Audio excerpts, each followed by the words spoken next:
Jake Matthews sat in the dim light of the small office, his eyes glued to the glowing radar screen in front of him. The hum of the air conditioning and the occasional beeps from the communication systems were the only sounds in the otherwise quiet room. It was another late shift, just like the countless others he'd spent over the years. But tonight felt different. Maybe it was the thick fog that had rolled in over the city, or maybe it was just the constant weight of the past hanging over him. Jake had been a rescue pilot for over a decade. He'd seen it all: crashes, fires, natural disasters, and near-death rescues. Each mission took something out of him, but he kept going. He had to. For the people. For the lives that still needed saving. Suddenly, the phone rang, cutting through the silence like a knife. Jake picked it up without hesitation. "Matthews, go ahead." "We've got a situation," came the voice on the other end. It was Captain Ethan Walker, the crew chief and longtime friend of Jake's. Ethan's tone was urgent, but Jake could hear the steady confidence behind it. "We've got a car wreck on I-95 southbound, just past the Ben Franklin Bridge. Multiple injuries. Victims trapped inside. We're activating the rescue team." Jake's heart skipped a beat. The Ben Franklin Bridge area was notorious for accidents, especially on foggy nights like this. The worst part? It was well past midnight, and visibility was close to zero. Jake grabbed his helmet from the desk, slipping it on as he stood up. "You know the drill. I'll be there in 5. As he walked toward the hangar where the helicopter was waiting, Jake couldn't shake the familiar knot in his stomach. This wasn't just another mission. It had the feeling of something bigger, something wrong. The team assembled in the hangar, the familiar sound of the helicopter blades cutting through the thick air as they prepared for takeoff. Sarah Ruiz, the trauma nurse, stood next to the chopper, checking her medical gear. Her long brown hair was tied back in a tight ponytail, but even in the tense moments before takeoff, Jake could see the weariness in her eyes. She'd been with him on countless missions, but lately, something felt off about her. Then there was Lucas Hayes, the rookie, bright-eyed and eager, but still green. His flight hours were nothing compared to Jake's, and his confidence, though admirable, often bordered on overzealous. Jake tried not to judge, but there was something about the kid's enthusiasm that made him uncomfortable. Too much untested ambition in an environment like this could be deadly. And finally, Ethan Walker, the one person Jake could rely on no matter what. Ethan wasn't just a crew chief. He was the guy who had been through it all. He had seen Jake at his best and his worst, and though they had their disagreements, there was an unspoken bond between them. "So, we know what we're walking into?" Sarah's voice cut through the tension, as always, professional and calm. "Yeah, looks like a bad one," Jake replied, tightening his gloves. "Multiple victims, possibly trapped in the wreckage. We'll need to work fast. Visibility's going to be an issue." Ethan nodded, the lines on his face deepening with the weight of the situation. "We've got this. Just remember, we're a team." Lucas shifted on his feet, eager. "We're good to go, right? I mean, we can save these people, right?" Jake shot him a quick glance. "We always do what we can. No promises, kid." There was a brief silence as everyone climbed aboard. As the helicopter powered up, Jake's mind raced back to the past. There had been other rescue missions like this one, ones that seemed routine until they weren't. Jake had made mistakes before, and the thought of failing again gnawed at him like a slow burn. But there was no time for doubt. He had a job to do. The helicopter lifted off into the thick fog that blanketed Philadelphia. The city lights below were muted, barely visible through the haze. It was a ghost town, almost surreal. The high-rise buildings disappeared into the mist, leaving only the faint outlines of streetlights and passing cars. Jake gripped the controls, trying to push the thoughts of the past out of his mind. But they kept coming. The crash. The screaming. The way his hands had shaken as he'd made the final decision to go in for the landing, only to have it end in disaster. He pushed the memory aside, focusing on the here and now. They had a job to do. "Jake, we've got a mechanical issue." Lucas's voice crackled through the comms, cutting through the quiet tension in the cockpit. Jake's heart skipped a beat. "What kind of issue?" "There's a weird feedback coming from the main rotor. It's nothing major, but I'm getting a warning light. We should check it out." Jake's mind immediately went to the checklist of repairs. This couldn't be happening. Not now. Stay calm, Lucas. Just make sure everything is functioning. We'll check it out when we land. Let's focus on getting to the site. Ethan's voice came through, a calm anchor amidst the mounting tension. Jake's right. We've trained for worse. Just stay focused. The air was heavy, the silence inside the helicopter almost suffocating. The team was on edge, and Jake knew it. They could feel it, too. That quiet, insistent hum in the background that something wasn't right. And no matter how much he tried to brush it off, he couldn't shake the feeling that tonight wouldn't go as planned. The helicopter finally broke through the fog and arrived at the crash site. The wreckage of a mangled car was visible on the side of the road, flames licking at the sides. The emergency responders had already arrived, but they were struggling to get the victims out. Jake expertly maneuvered the helicopter into position, the wind from the blades whipping up debris around them. As the team disembarked, Sarah immediately rushed toward the scene, her medical bag in hand, while Lucas followed her, carrying the extraction tools. Jake's eyes scanned the wreckage. This wasn't just an accident. It was a mess. The car had hit a guardrail and flipped, landing in a way that made it almost impossible to approach. The flames were close to reaching the gas tank. Every second counted. "This is bad," Ethan muttered under his breath as he helped Sarah with the extraction equipment. "We need to move fast. Sarah, Lucas, get to work. Ethan, help me clear the landing area in case we need to evac," Jake ordered. His voice clipped, professional. The team worked quickly, adrenaline pumping through their veins. The victim, a young woman, was still alive, though barely. She was trapped inside the car, and her chances of survival were slim unless they could get her out. "Jake," Sarah shouted, her voice strained. "She's bleeding out. We need to move her now." Jake's mind raced. They had to make the right decisions, quickly. The helicopter wasn't going to wait forever, and every minute spent on the ground increased the chances of something going wrong. "Cut the roof off. We'll get her out through the top," Ethan suggested. "It'll be faster." Jake hesitated. The clock was ticking, but there was a danger to rushing the extraction. A small mistake could cost them all. "Do it," Jake finally said, his voice taut with tension. As the cutting tools whirred through the metal roof of the car, the team worked in synchronized chaos. The sound of the saws echoed in the still night air, cutting through the tension that had taken over the scene. Sarah, crouched beside the victim, was already performing a quick assessment of the young woman's injuries. The bleeding was bad, but there was still hope. "I've got a pulse," Sarah called out over the noise, her voice a mix of relief and urgency. "It's weak, but she's alive." Jake nodded grimly, not taking his eyes off the horizon as he scanned the surrounding area. The fog was closing in again, thick and dense, swallowing up the streetlights and the emergency vehicles. It was hard to tell what was happening in the chaos around them, but one thing was certain: they didn't have much time. Lucas worked quickly, his hands shaking as he tried to get the roof off. His face was flushed with the stress of the situation, but Jake could see the determination in his eyes. It was the kind of commitment that could make or break this mission. Come on, Lucas muttered to himself as the hydraulic cutters finally made the last incision. The roof gave way, and with a sudden crack, the car was open like a tin can. Ethan moved forward, helping Sarah reposition the victim. She was conscious now, but barely. Her face was pale, and her eyes fluttered with each labored breath. Blood pooled around her legs as Sarah struggled to keep her stable. "Jake, we need to move her now," Sarah shouted, her voice taut with panic. Jake's heart raced as he moved toward the helicopter, preparing for the extraction. There was a heavy weight on his shoulders, the pressure of the decision he'd already made to stay on the ground. Every moment they spent here risked their lives and the victims. He tapped his comms. "We've got one. Get ready for the evac. Lucas, get the stretcher."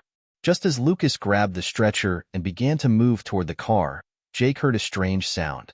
A low, ominous hum came from the helicopter's rotor blades. His eyes darted back toward the chopper, and he immediately noticed the flickering lights. The mechanical warning light had come back on, now flashing red on the control panel. "Damn it," Jake muttered under his breath. "Not now." He turned to Ethan, who was already eyeing the chopper with a furrowed brow. Ethan knew the risks of flying with a malfunction. If the problem was serious, they'd have to abort the mission. Jake, Ethan said, his voice urgent, we can't stay here long. The rotor's acting up again.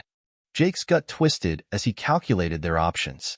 Abort the mission now, and the young woman would likely die from blood loss and internal injuries. Stay, and they risked crashing mid-flight. Can you fix it? Jake asked. Ethan shook his head. Not in time. We're already pushing it. If we stay here longer, we might not make it back. Jake's fingers gripped the control stick of the helicopter as if it were the only thing anchoring him to reality. He took a long, steadying breath. His mind raced through every possible outcome, every scenario. They couldn't afford to fail again. Sarah, we've got to move her now, Jake said, his voice harder than he intended. Ethan, stay close to the chopper. If anything goes wrong, we need to be ready to abandon the mission. As they lifted the injured woman onto the stretcher, the tension in Jake's chest grew. They were running out of time. Once the victim was secured, Sarah and Lucas carefully maneuvered the stretcher towards the helicopter. The weight of the situation pressed down on them, but Sarah, ever the professional, moved with confidence. Lucas, however, kept glancing nervously at the helicopter. Jake could feel the unease in the air. There was no telling if they would even make it back without issues. Jake stayed in the cockpit, watching as Ethan and the crew loaded the woman into the chopper. He could hear Sarah's reassurances to the young woman, but his attention was elsewhere. On the persistent flashing red light, the sound of the engine sputtering, and the way the aircraft didn't seem to respond as smoothly as it should. This is not good, Jake muttered, glancing at the control board once more. The malfunction was worse than they thought. Jake, what's going on? Ethan's voice crackled through the headset, cutting into his thoughts. The rotor's not responding. The pitch is fluctuating. Jake's eyes narrowed as he adjusted the control to compensate. I'm going to have to pull back on the throttle and make this quick. We're already too far into the flight. Should we go back? Ethan asked, his tone skeptical but cautious. I mean, it's bad enough here. Imagine what happens if we don't fix it midair. Jake didn't answer immediately. He'd been in situations like this before. There was no room for second-guessing. He had a choice. Turn back, abort the mission, and risk losing the woman they were trying to save, or push forward and hope they could make it back to base without crashing. You need to trust me, Jake said finally, his voice low. We keep going. The helicopter lurched as Jake gently adjusted the throttle. The pitch wavered again, the chopper bucking beneath him as though protesting the decision. The fog outside had thickened to the point where even the streetlights below were barely visible. Ethan's voice came again, this time more forceful. Jake, you need to decide now. Are we going back? If not, we're playing Russian roulette.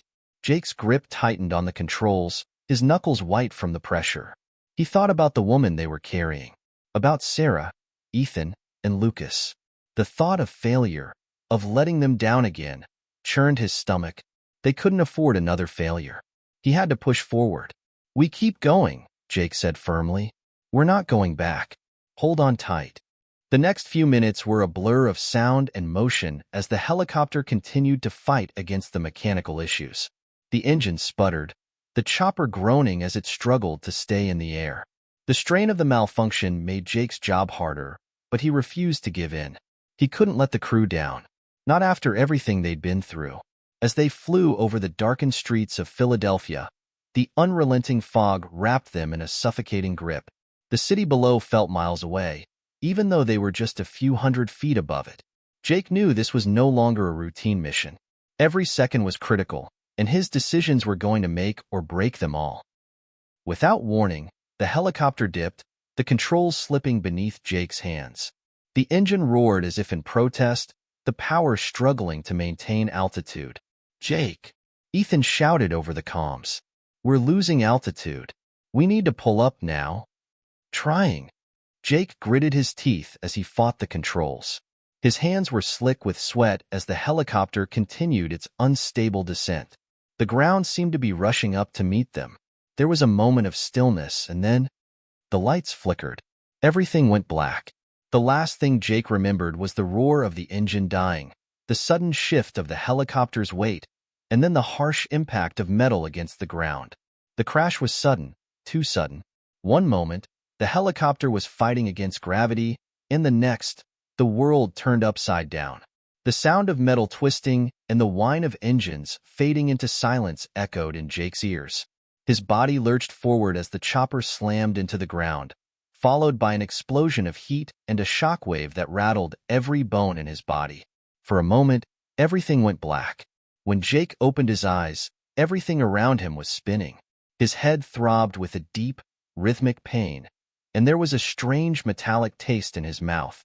He groaned, trying to push himself up, but his arms felt weak and uncoordinated, like they didn't belong to him. He blinked rapidly, trying to clear his vision, but everything was hazy, filled with smudges of light and shadow. The helicopter lay on its side, its fuselage crumpled, its tail section bent in an unnatural angle. The rotors were no longer spinning, the engine silent. The low hiss of escaping gas was the only sound in the chaos that surrounded him. Jake's breath hitched as he realized something wasn't right. His crew. His team. He quickly tried to unbuckle his seatbelt, his hands trembling. The pain was sharp now, shooting through his ribs as the tension of the crash began to settle into his bones. "Ethan!"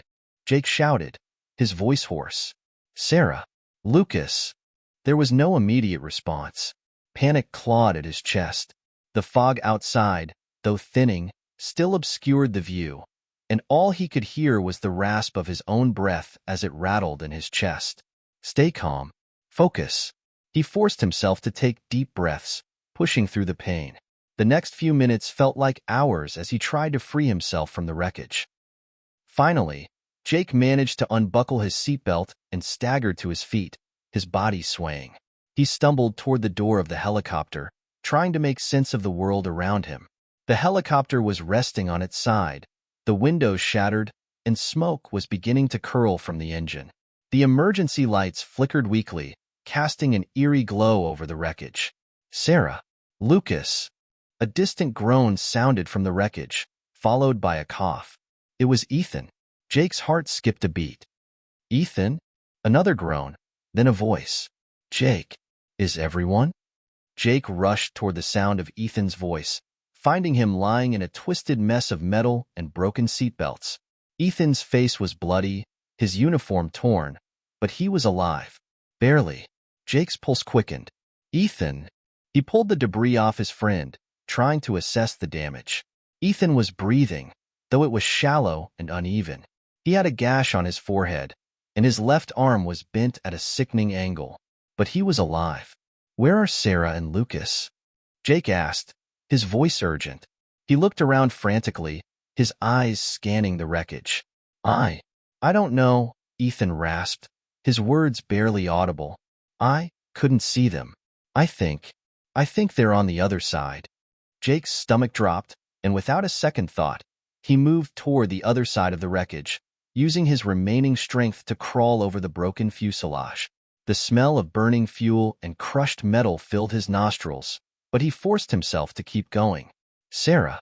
Lucas!" he shouted again, his voice cracking from the strain. There was a faint groan from behind a large piece of twisted metal. Jake's heart jumped in his chest as he rushed toward the sound. It was Sarah, her body half pinned beneath the wreckage, but her eyes were open, though glassy. Blood dripped down from a deep cut on her scalp, and her leg was twisted at an unnatural angle. She wasn't moving. "No, no, no," Jake whispered, almost too quietly to hear himself. He slid to the ground next to her, his hands shaking as he tried to free her. His mind raced, pulling at the pieces of training he'd received over the years. Check the airway. Check for a pulse.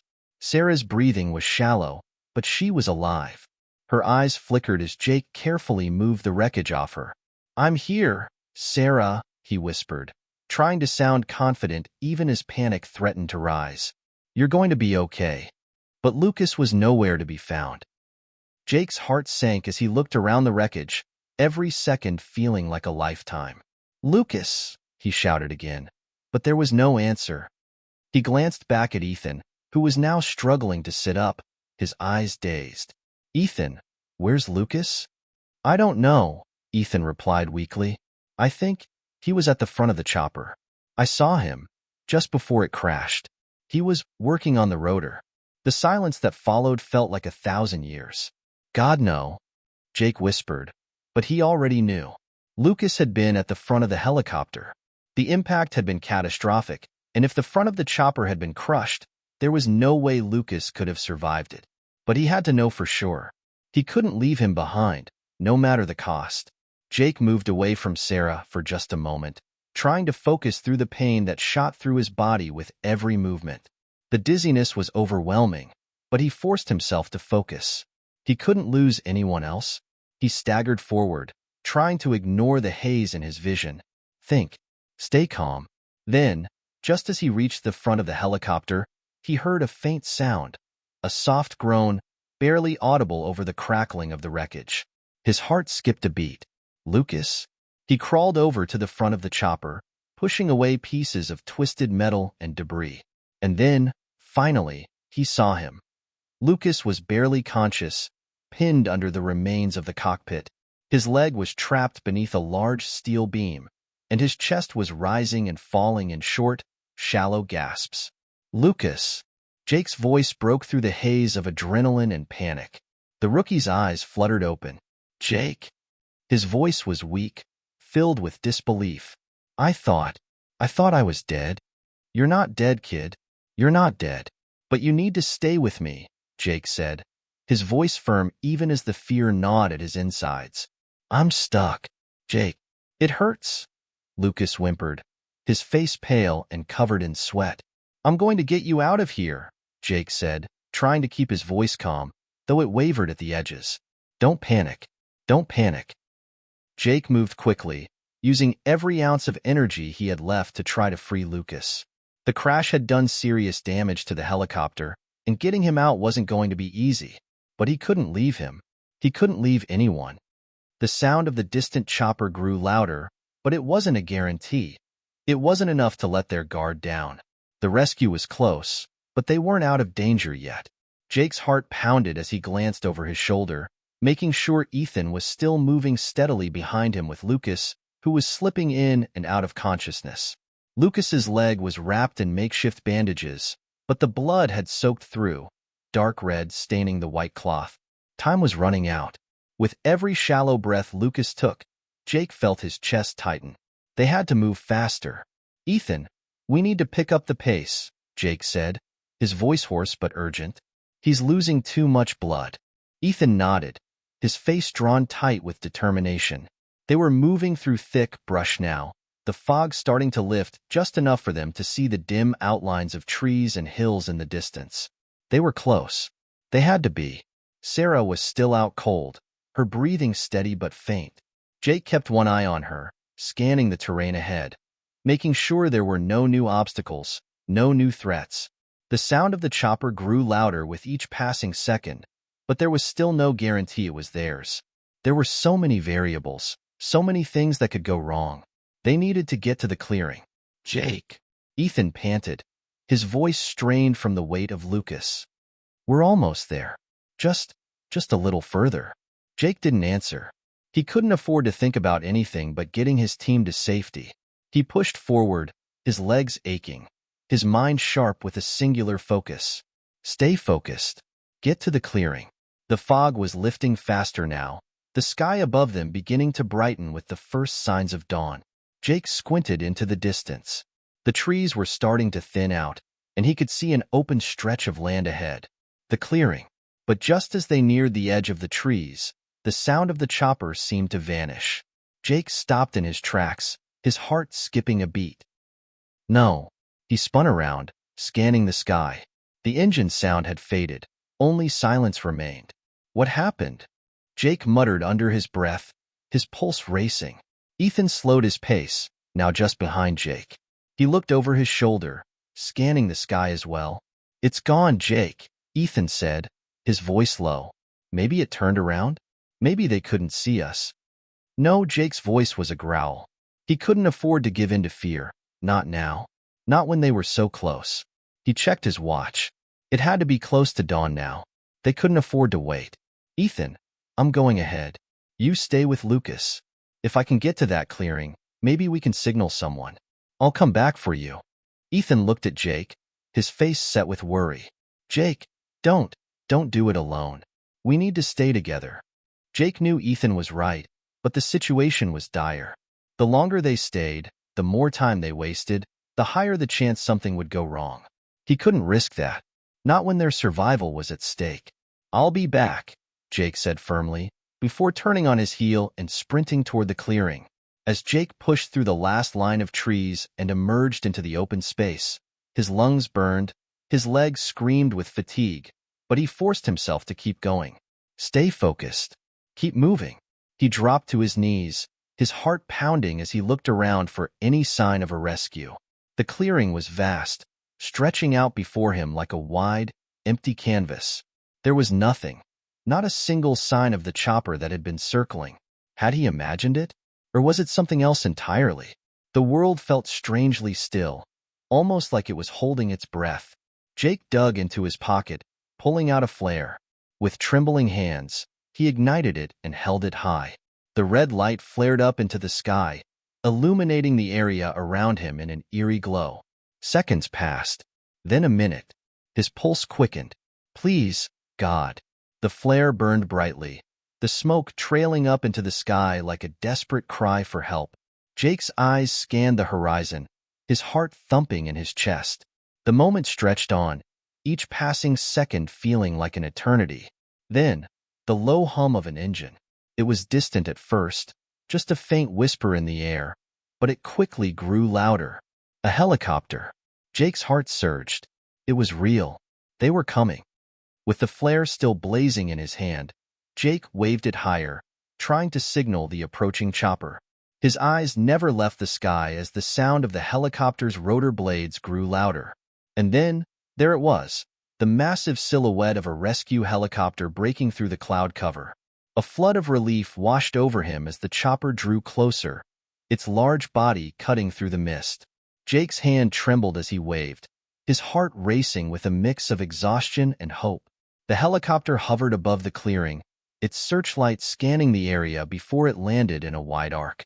The whirring of the rotors was deafening, but Jake didn't care. His team was safe. They were going to make it out. The side door of the helicopter opened, and a rescue medic leaped out, already running toward him. Is everyone else with you? The medic asked, his face set in grim focus as he scanned the area. Yeah, Jake said, his voice hoarse, his breath coming in ragged gasps. They're a few hundred yards back. We need to move fast. My friend's leg. He's losing too much blood. The medic nodded, his expression hardening. We'll get to them. You're not alone anymore.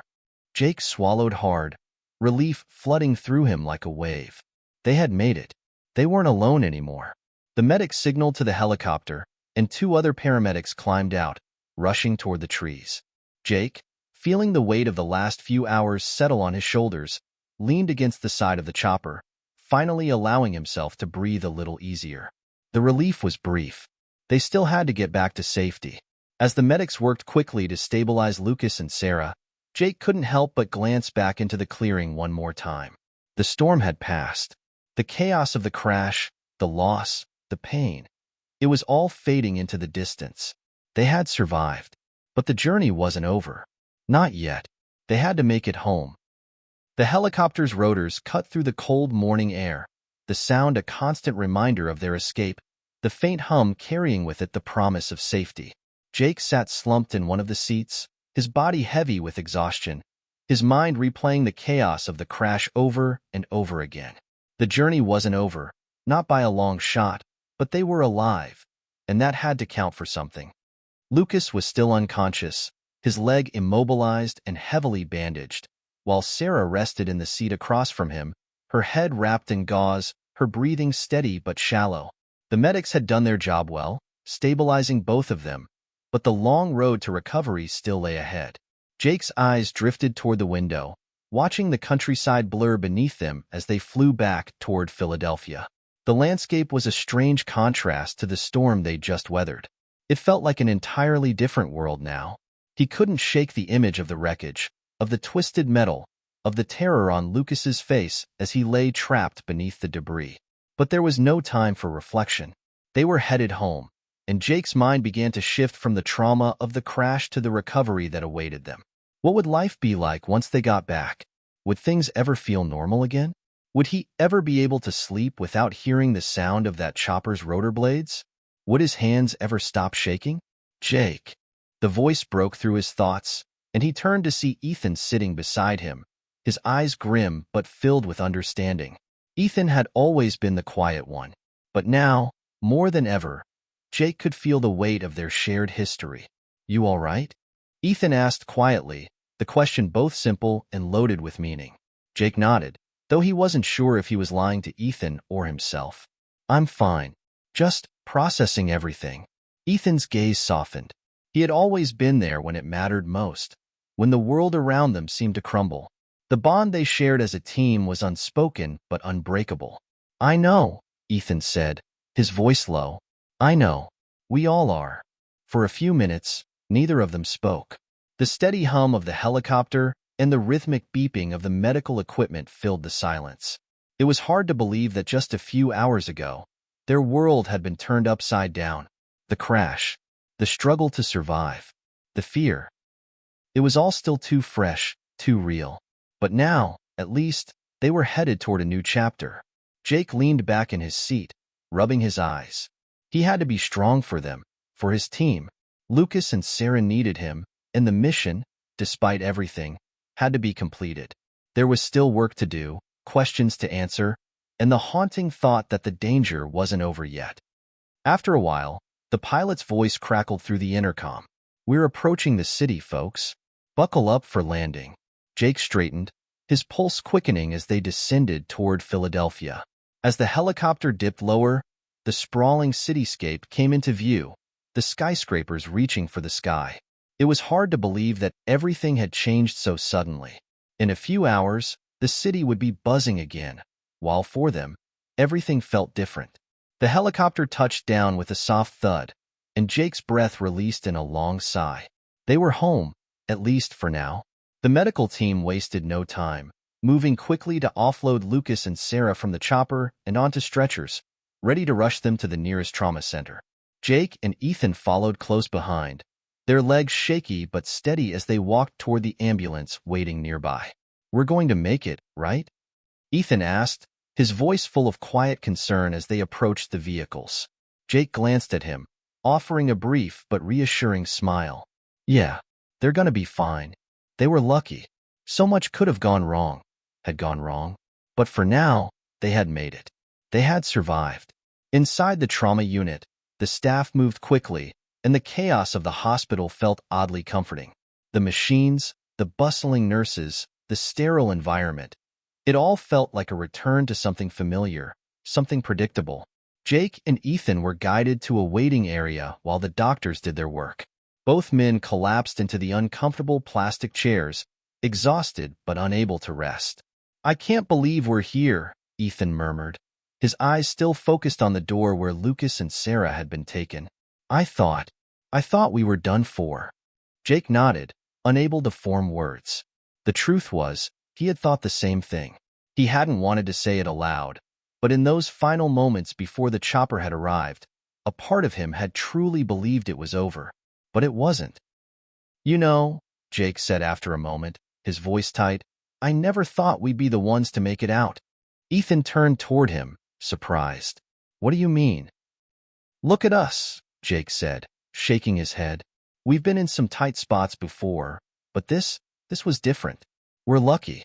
I don't know how, but we are. Ethan's eyes softened, and he looked away. Yeah, we are. But you did something today, Jake. You kept us all together. You didn't let us give up. Jake let out a short breath, glancing down at his hands. I don't know if I kept us together. I couldn't lose anyone else. It was true.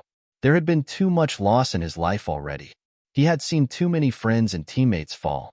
He couldn't bear the thought of losing another one. I don't think any of us are giving up, Ethan said quietly. Not while we're still breathing. They sat in silence for a moment, letting the words hang in the air. Survival. It wasn't just about the physical fight.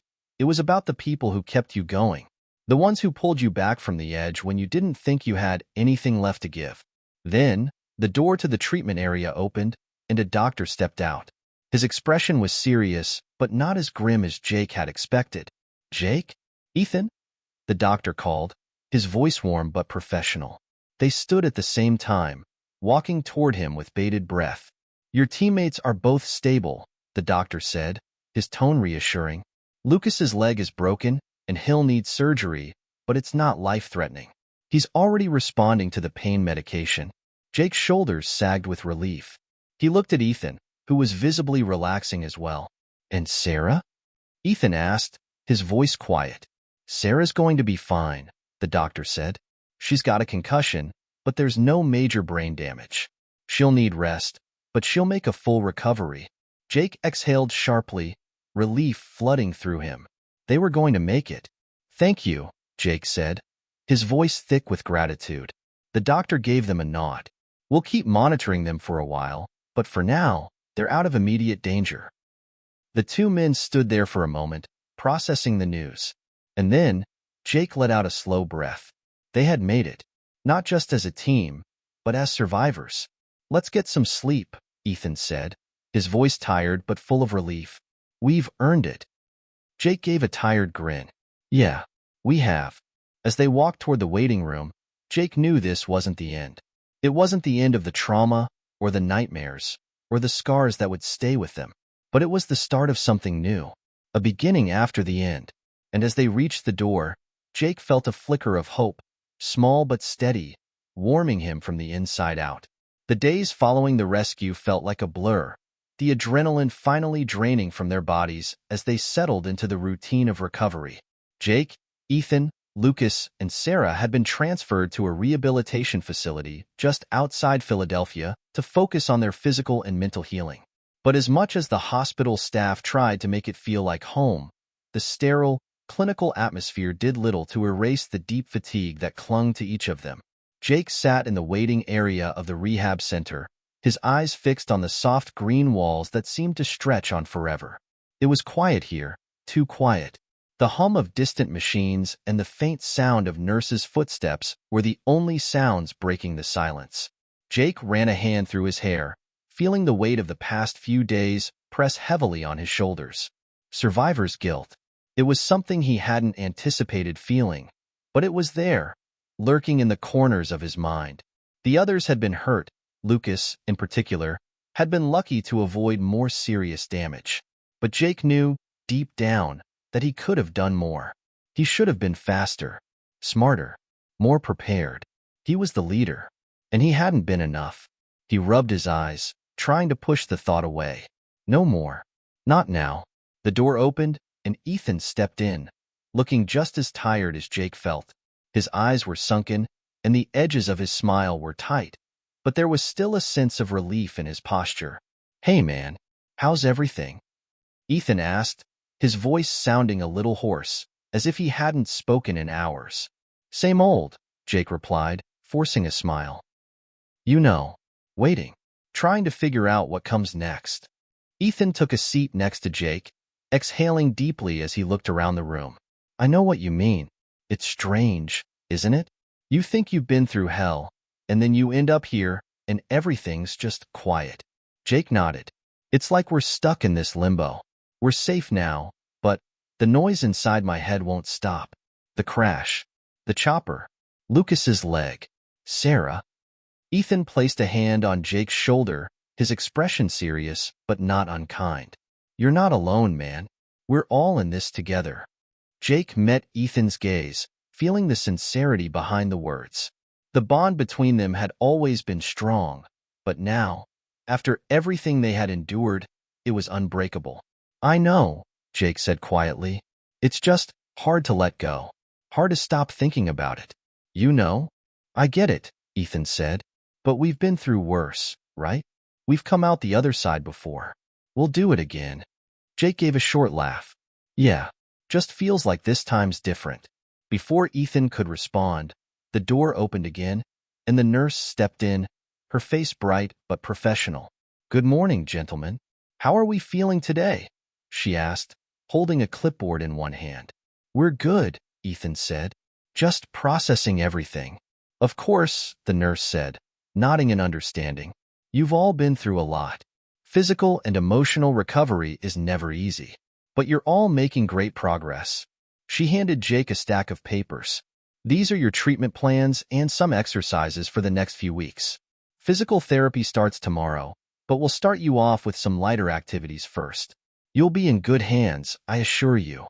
Jake took the papers, barely glancing at them before placing them on the table in front of him. Physical therapy. It seemed almost surreal, like a step toward a future that was so uncertain, he couldn't even picture it. Thanks, Jake said. We'll get started when we can. The nurse smiled warmly before turning to leave. Remember, gentlemen, it's not just about physical healing. Take care of your minds, too.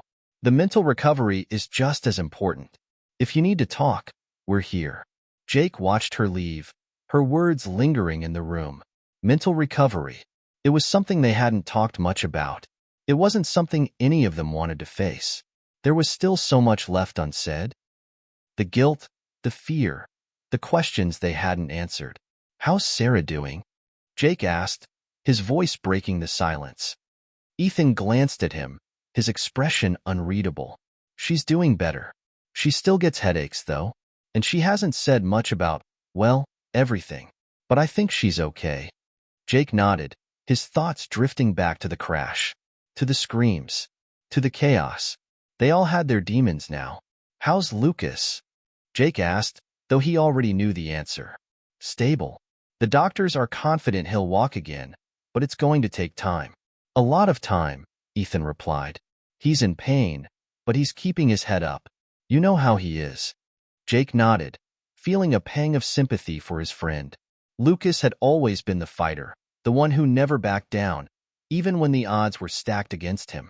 But the injury was going to change him, and Jake couldn't help but wonder if it would change the way their team functioned. We all have scars now, Jake said, his voice barely above a whisper. Not just physical, but emotional, mental. This isn't over. Ethan was quiet for a moment, then said, No, it's not. But we'll get through it. Together. Like we always do. Jake smiled, though it didn't quite reach his eyes. Ethan was right. It wasn't over, but maybe, just maybe, there was a way forward. They would heal, eventually. It would take time, but they had to keep moving. For each other. For themselves. The door opened again, and this time it was Lucas, his face pale but determined, wheeling himself in with a hospital-issued wheelchair. He looked more tired than usual, but there was a fire in his eyes that hadn't been there before.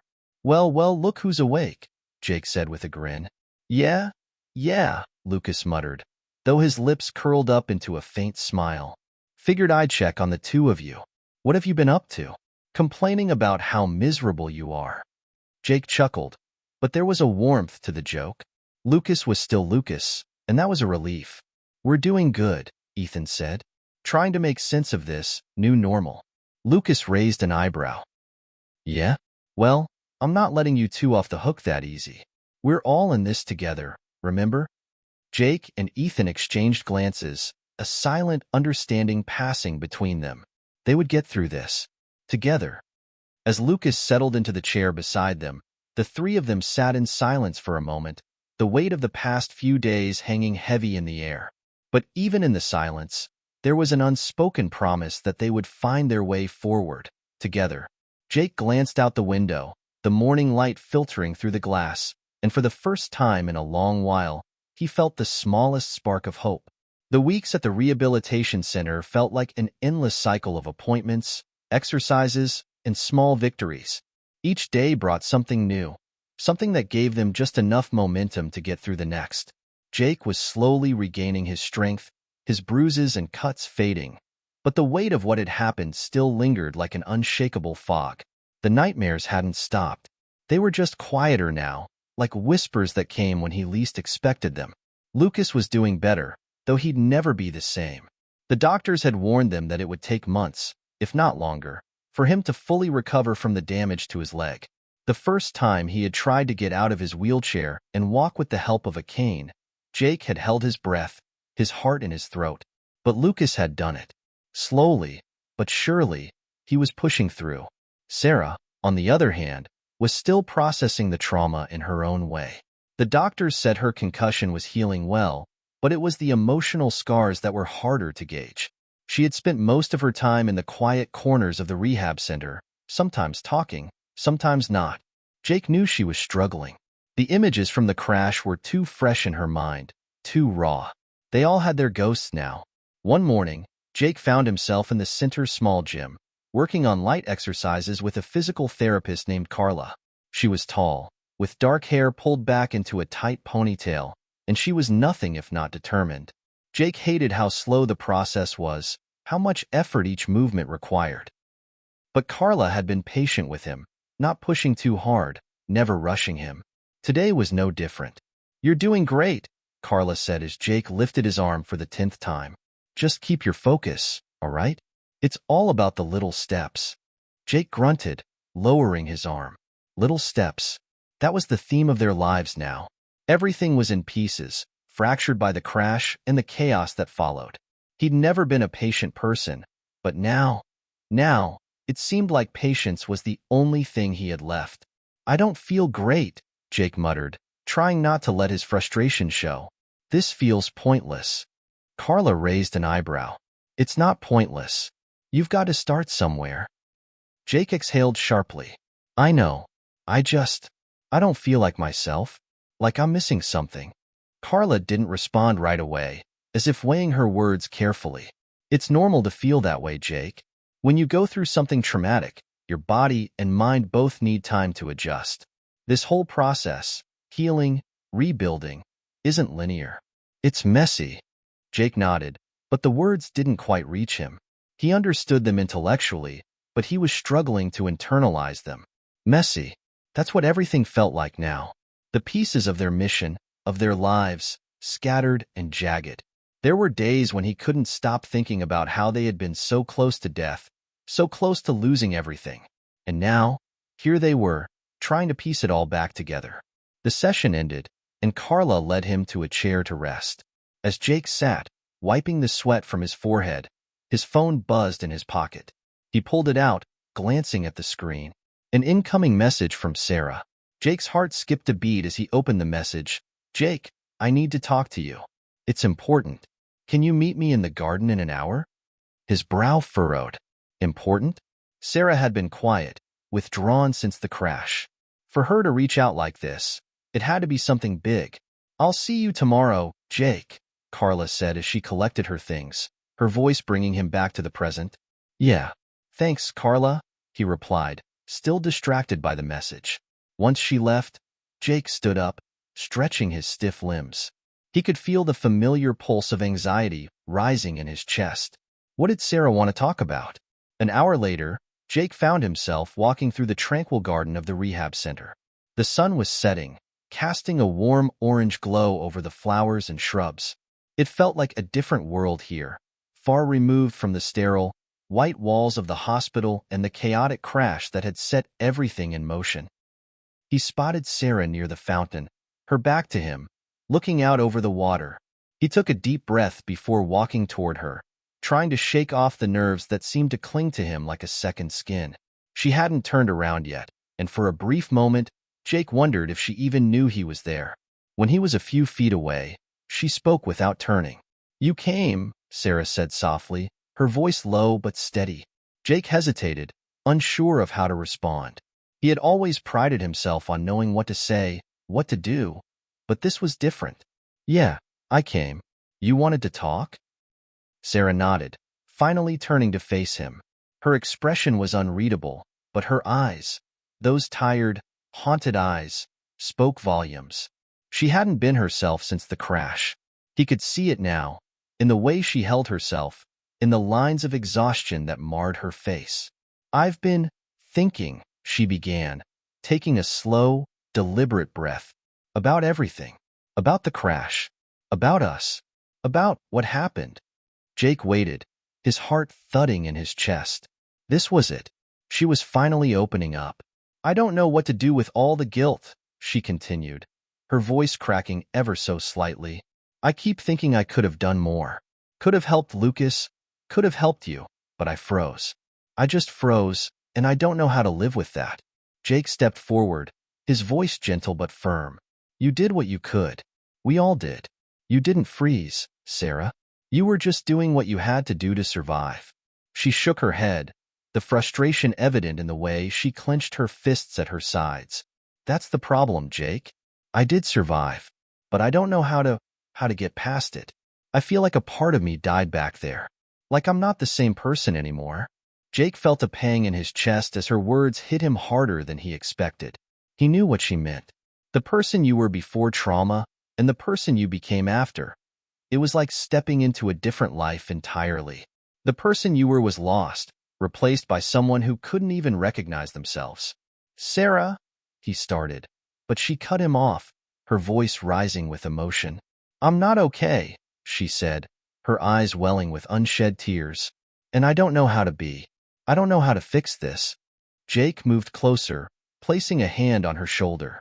She flinched at first, but then allowed him to pull her into a hug, her body shaking as she clung to him.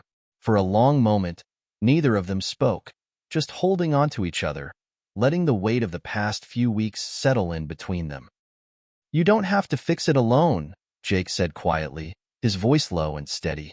We're all broken right now, but we'll get through it. Together. One day at a time. Sarah nodded against his chest, the tears finally falling freely. But this time, Jake didn't try to stop them. Sometimes the only thing you could do was hold on. Hold on and let the healing begin, piece by piece. Jake's life, for the first time in a long while, was beginning to settle. The chaos of the crash, the immediate aftermath, the rush of recovery, it was all starting to fade, bit by bit, as they all adjusted to their new normal. But despite the physical progress they had made, the emotional aftershocks lingered. The weight of what they had experienced was something none of them could escape. They might have been on their feet again, but the ground beneath them felt shaky, unsteady. After their conversation in the garden, Sarah seemed to be in a better place emotionally. She was still quiet, still carrying a burden, but there was a subtle shift in the way she looked at the world. Maybe it was the release of emotion, or maybe it was the connection they had shared. Whatever it was the first step toward healing. Lucas was coming along too, though not as fast as he would have liked. He spent more time in physical therapy than anyone else, pushing himself to recover from the injuries to his leg. But his spirits were high, and he refused to let the limitations of his body define him. Each small improvement felt like a victory, even if it was just standing without support for a few minutes longer than the day before. But Jake was struggling. He had always been the strong one, the one who kept it together no matter how rough things got.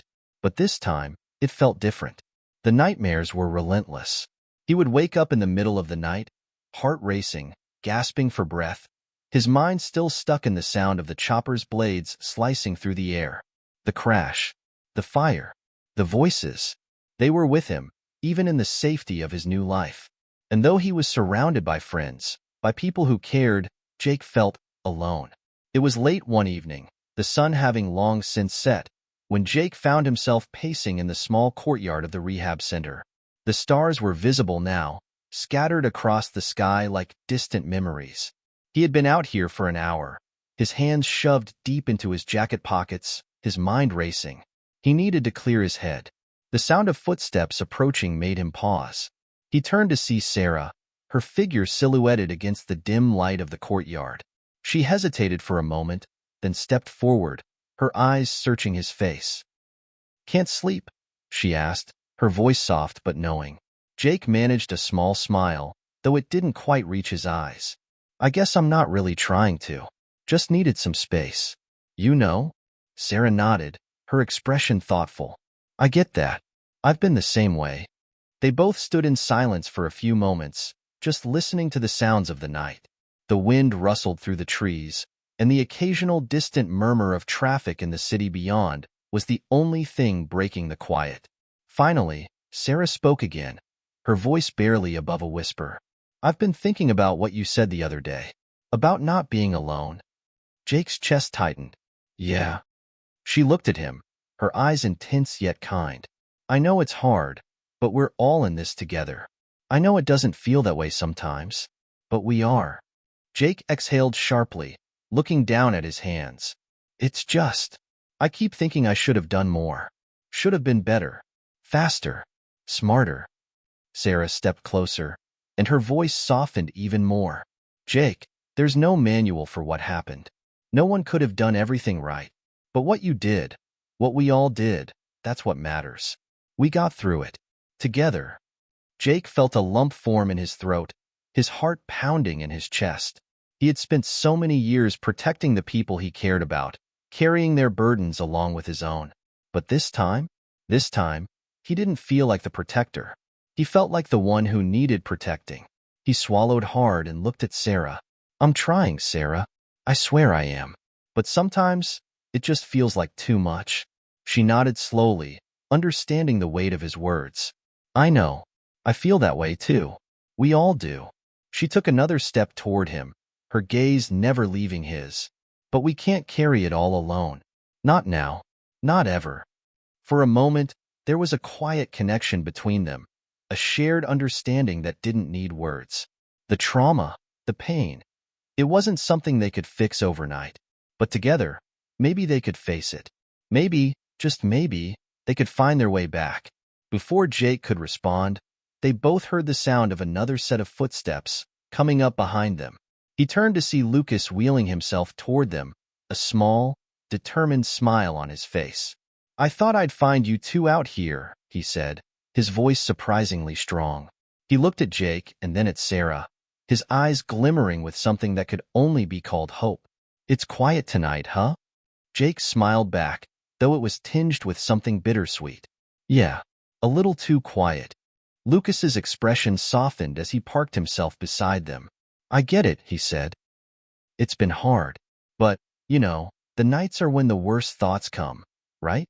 When it's just you and your mind. Sarah nodded, her shoulders sagging slightly. I've been having a lot of those nights. I think we all have, Lucas agreed, glancing between them.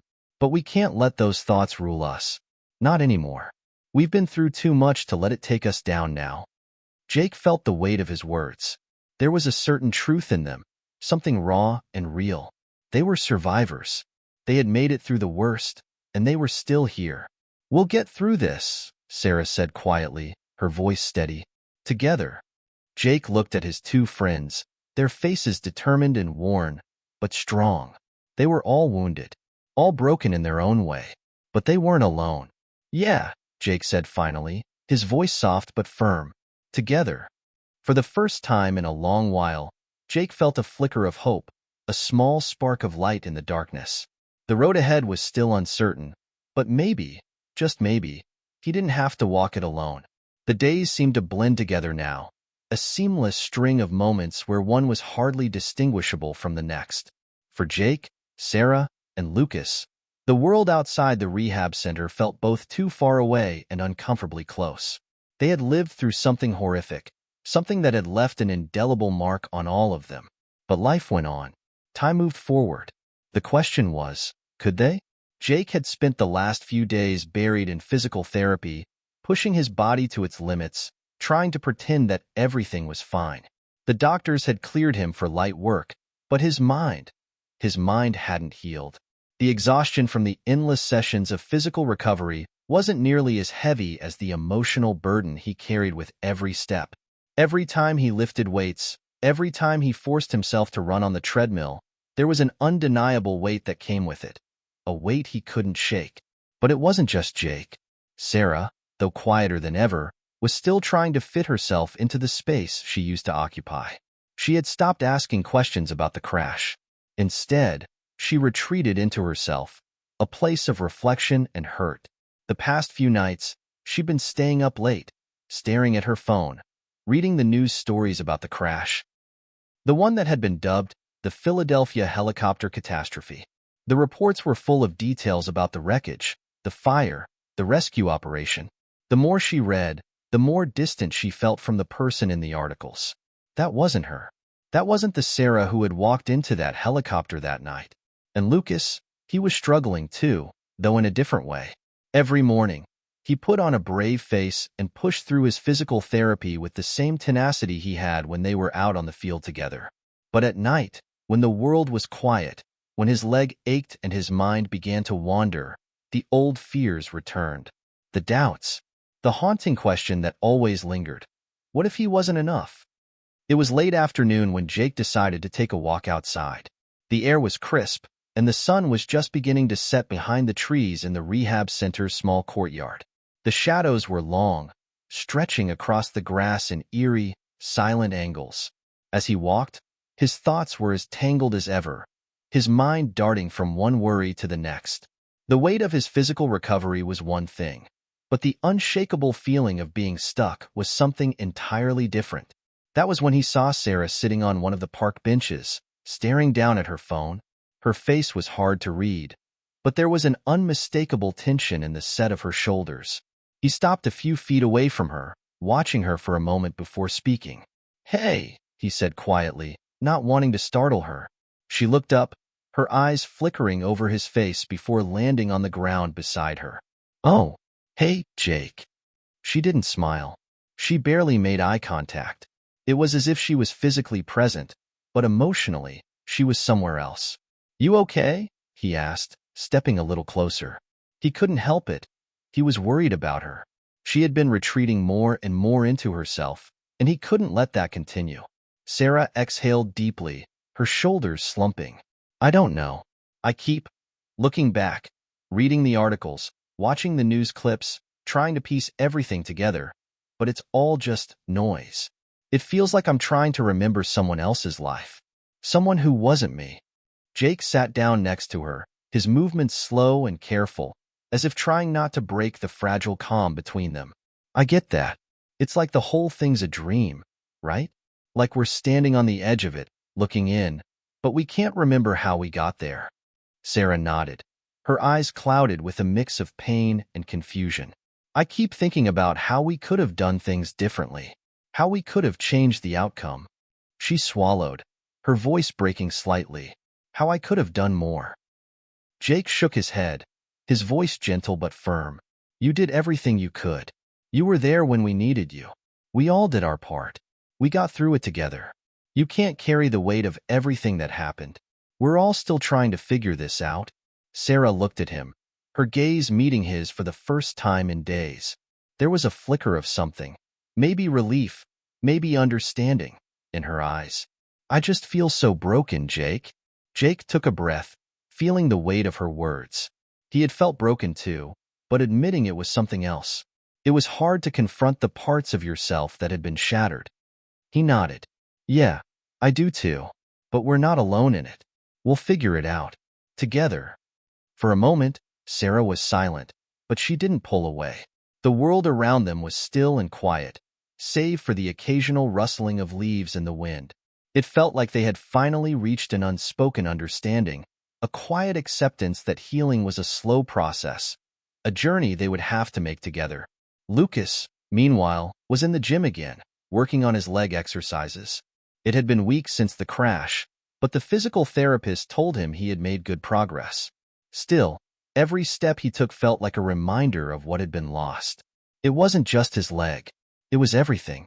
The mission, his career, his identity. What was he supposed to do now? He leaned heavily on the cane, taking a slow step forward, then another, but each step felt heavier than the last, the weight of his doubt pressing down on him. "Come on, Lucas. You've got this," he muttered to himself, pushing through the pain. But the truth was, he didn't feel like he had it. He didn't feel like he had anything anymore. The following day, Jake found himself sitting at a small cafe outside the rehab center, staring into his coffee cup. The weight of the past was suffocating. The crash, the fire, the loss. He hadn't realized how much of it he was still carrying.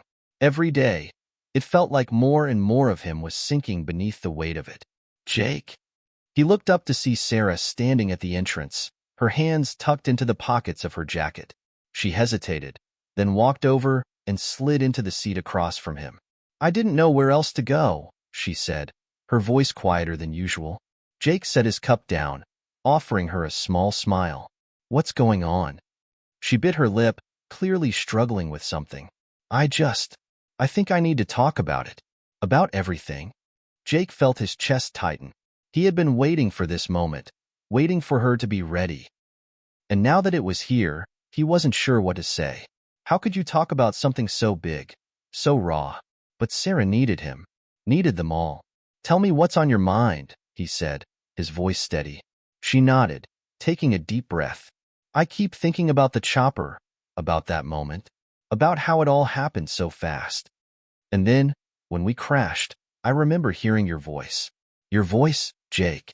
You kept telling me to hold on. I keep playing that over and over in my head, wondering what would have happened if I hadn't." Jake's heart sank. "Sarah, no, I'm not blaming you," she cut in quickly, shaking her head. I keep thinking about it, wondering if I could have done something different, if there was something more I could have done. But then I remember that feeling of not being able to breathe, of everything spinning." She was shaking now, her hands gripping the table like it was the only thing holding her together. "Sarah," Jake said softly, reaching across the table, "you couldn't have done anything more. We were all in the same situation. You did what you had to do, and we all got through it. That's what matters." For a long moment, she didn't speak, her head bent, eyes on the table. And for the first time in a long while, Jake felt the weight of their shared trauma, the burden they all carried, starting to shift, just a little. They were healing, slowly. But they weren't there yet. The weeks had passed in a blur. Some days felt like an uphill battle. Others felt like small victories, fleeting glimpses of what could be. But no matter how many steps forward they took, the weight of what they had endured was always there, a constant reminder of the night that had changed everything. For Sarah, Jake, and Lucas, it was clear that healing wasn't just about fixing what was broken on the outside. It was about mending the fractures inside, the invisible scars that no one could see. Despite their best efforts, the tension was building. It was starting to feel like they were approaching a breaking point, a moment when they would either come together or finally be torn apart by the weight of their shared trauma. Sarah had been quiet in the days leading up to this, more than usual. She had always been reserved, but this was different. She was distant. Her mind, it seemed, had been elsewhere, constantly retreating into itself. Even when she was physically present, her thoughts were lost in some distant memory of the crash. It was early one morning when Jake saw her sitting in the courtyard, her back to him as she stared out at the city skyline. The sky was just beginning to lighten, the first hints of dawn breaking over the horizon. Jake had noticed the way she had been pulling away from everyone recently, keeping to herself more and more, and it had begun to worry him. He walked up slowly, his boots crunching lightly against the gravel beneath his feet. "Sarah?" His voice was quiet, almost tentative. She turned her head slightly but didn't face him. Her eyes were glazed, distant, as if she didn't quite recognize him at first. "Hey, are you okay?" Jake asked, sitting down beside her. He could feel the cool morning air biting at his skin, but he hardly noticed it. The chill between them seemed far more palpable. Sarah didn't answer right away. Instead, she let out a heavy sigh, running a hand through her hair. "I don't know anymore," she murmured. Her voice cracked ever so slightly, but she quickly wiped her eyes, pretending she hadn't noticed the vulnerability slipping out. Jake felt his stomach tighten. He had known something was wrong, but hearing her admit it, he hadn't been prepared for that. "Talk to me, Sarah. What's going on?" For a long moment, she didn't say anything. Then, in a voice barely above a whisper, she spoke. "I'm scared, Jake. Scared of everything. Of being stuck in this place. Of never getting out of this headspace." Jake could see it now, the exhaustion written on her face, the haunted look in her eyes. It wasn't just the physical pain she was dealing with anymore. It was the mental burden of survival. "I think about that night every day," she continued, her voice soft but raw. "About how I couldn't do anything, how I couldn't save him, how I was so helpless." Jake's heart sank. "Sarah, you did everything you could. No one blames you. Not me. Not Lucas. But I blame myself." Her voice broke as she said it, the words hanging in the air like a confession she hadn't been ready to make. She took a shaky breath, finally turning her head to face him, her eyes glossy with tears. "I can't move past it, Jake. I can't move past him." For a moment, neither of them spoke. The world felt heavy in the silence. The hum of the city below them was distant, muffled, as if everything had been drowned out by the weight of her words. Jake wanted to reach out, wanted to pull her into a hug, but he was afraid. Afraid of making it worse, afraid of pushing her further away. So, instead, he sat there, waiting for her to process the storm she was facing inside. I don't know what to do anymore, she whispered, her voice trembling. Jake closed his eyes, his heart aching. You don't have to have it all figured out, Sarah. Not yet. But you don't have to do it alone. We're all in this together. She looked at him, and for a moment, her eyes softened. I don't feel like it sometimes. Jake nodded. He understood that. He felt it too. The isolation of it all. The feeling that no one could understand what they'd been through. But that wasn't true. They could understand. They just had to reach out to each other. He took a deep breath, his voice gentle but firm. I know it's hard. I know you're struggling. But I'm here, Sarah. I'm not going anywhere. The words hung in the air between them, and Sarah finally nodded, her eyes glistening. She didn't speak again, but the distance between them seemed to shrink, just a little. The emotional wall she had built around herself wasn't gone, but maybe, just maybe, it was beginning to crumble. Later that afternoon, Jake and Lucas sat side by side in the small courtyard, the tension between them almost palpable. Lucas had been quieter than usual, his usual jokes and laughter absent. The strain in the air was thick, heavy with unsaid words. I don't know, man, Lucas said after a long stretch of silence, his voice unusually low. I'm not sure if I can do this. I'm not sure I can keep pretending everything's fine. Jake frowned, turning to look at him. What do you mean? Lucas ran a hand through his hair, his eyes distant. I've been pushing myself to move forward, to keep going, but it doesn't feel like progress. It feels like I'm just treading water. The fear is still there. The uncertainty. Jake nodded, understanding all too well. Yeah, I get that. Lucas took a deep breath. I don't know how much longer I can keep pretending like I'm okay. Like I can fix everything with a smile. The truth is, it's hard. It's really hard. Jake was silent for a long time. But then, with a quiet, almost reluctant honesty, he spoke. It's hard for me too, man. Some days, I don't know how I'm still standing, how we're all still standing. But we've got to keep trying. We can't let it consume us. Lucas's eyes darkened, his gaze steady as he met Jake's. I'm trying, Jake. I really am. But sometimes I feel like I'm not enough. Like I'm failing. Jake let out a breath, his voice barely a whisper. I think we all feel that way. There was a long pause as the two men sat in the quiet of the courtyard, the sounds of the city muffled by the weight of their words. It felt like a turning point, a moment when both men acknowledged the unspoken truth. They were all struggling. They were all broken in their own ways. But the most important thing? They were still here. And maybe that was enough. As the days passed, things began to change. Sarah reached out to both Jake and Lucas in small, quiet ways. She wasn't healed. None of them were. But she was trying. And so were they. One step at a time. But despite their progress, there was still a heavy cloud hanging over them. A storm that hadn't quite passed. They were learning, growing, healing. But there was always the feeling that the worst was yet to come. And none of them were sure they were ready for it. The rehab center had become their makeshift home. A sanctuary of sorts. It was a place where they could piece together their broken bodies, their shattered minds, and their fractured pasts. But even here, the weight of what they had endured still clung to them like a shadow. Despite the physical progress they had made, the emotional aftermath of that fateful night still lingered, refusing to be ignored. It was late one evening when Jake found himself alone in the small common room of the rehab center. The lights were dim, and the stillness in the air felt heavier than usual. He hadn't realized how much he needed this solitude until it was there. No talking, no pretending, no distractions. He sat down on one of the worn-out couches and stared at the television. Though his eyes didn't register the images on the screen, his thoughts were a jumble of everything and nothing. The crash, the fire, the silence, the faces of the people he had failed to save. And now the aftermath. His own survival. What did it all mean?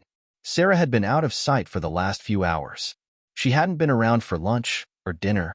or the group therapy session they had all attended earlier in the day. Normally, she would have made some small talk, maybe a passing joke, but today she had been withdrawn. She had barely spoken at all. It wasn't like her, and Jake was starting to grow concerned. He got up from the couch and walked through the hallway, his footsteps soft against the carpet. When he reached Sarah's room, he knocked lightly on the door. No answer. He knocked again, a little louder this time, his pulse quickening with a rising sense of urgency. "Sarah?" He called through the door. Still no response. He hesitated for a moment, but then the instinct to check on her overtook him. He turned the handle gently and pushed the door open. Inside, Sarah was sitting at the small desk by the window, her back to him.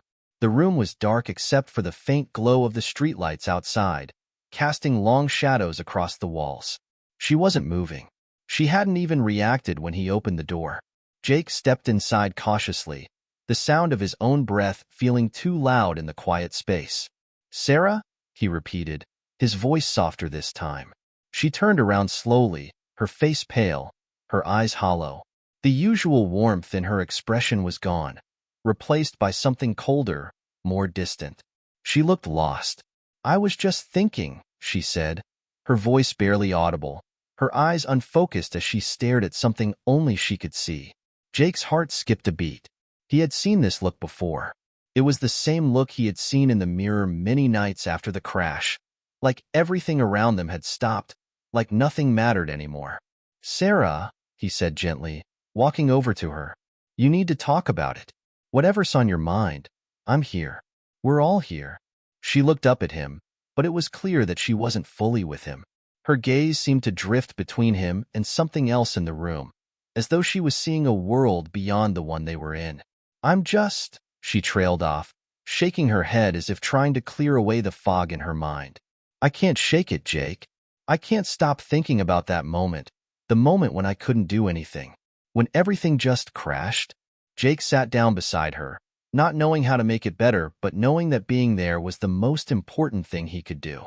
He placed a hand on her shoulder, a comforting touch, though he wasn't sure if it meant anything at all anymore. "I know, Sarah," he said softly. "I know you feel like you failed, but you didn't.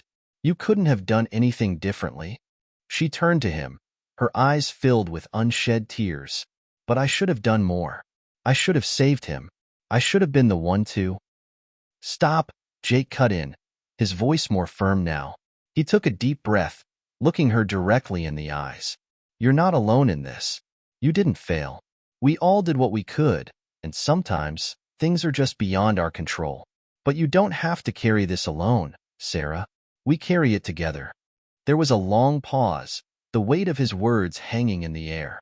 Sarah's eyes flickered with something close to hope, but it was fleeting.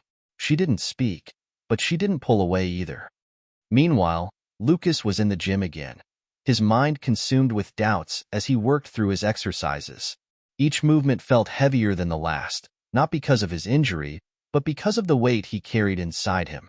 He had been pushing himself harder than ever, but the harder he tried, the more it seemed like he was running in circles. He tried to focus on his physical progress, but it was impossible to ignore the thoughts that kept intruding. The crash, the screams, the fire, the desperate moments of trying to get out, and then the survivors, Jake, Sarah, and himself. All of them scarred, all of them haunted. Lucas threw the weight down with a sharp exhale, frustration bubbling up. He looked at his reflection in the mirror, his face a mix of anger and confusion. Why was this so hard? Why was it still so painful, so raw? "You all right?" Lucas flinched, startled by the voice. He turned to see Jake standing in the doorway, watching him with quiet concern. "Yeah," Lucas muttered, wiping the sweat from his brow. He grabbed a towel and tossed it over his shoulder, forcing a smile. "Just pushing myself a little harder today. Gotta keep moving forward, right?" Jake didn't buy it. "Doesn't look like moving forward to me. Looks like you're running away from something." Lucas felt his chest tighten. "I'm fine, Jake. Just trying to get my head straight." But Jake wasn't buying it. "Not this time. You know you don't have to do this alone, right? We've all got our demons. But you don't have to face them by yourself." Lucas met his gaze, his eyes dark with exhaustion.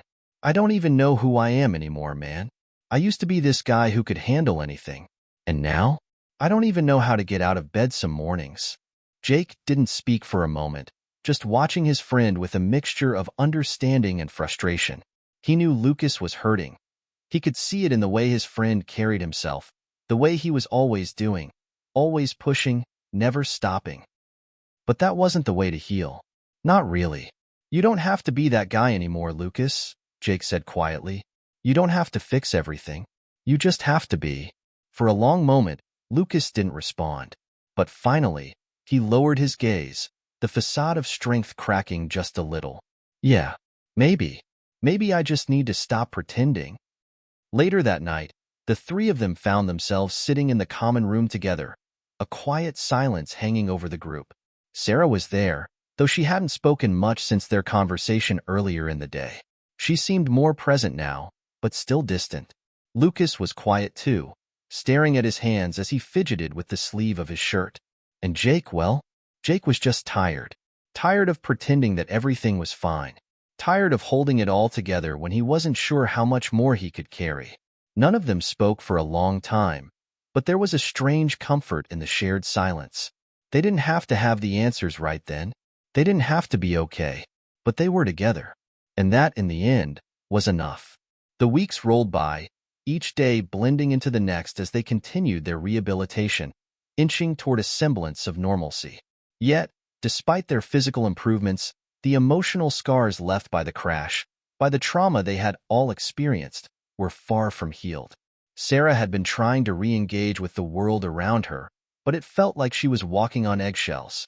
Every conversation, every interaction felt like a test, a fragile step forward that could easily snap if she wasn't careful.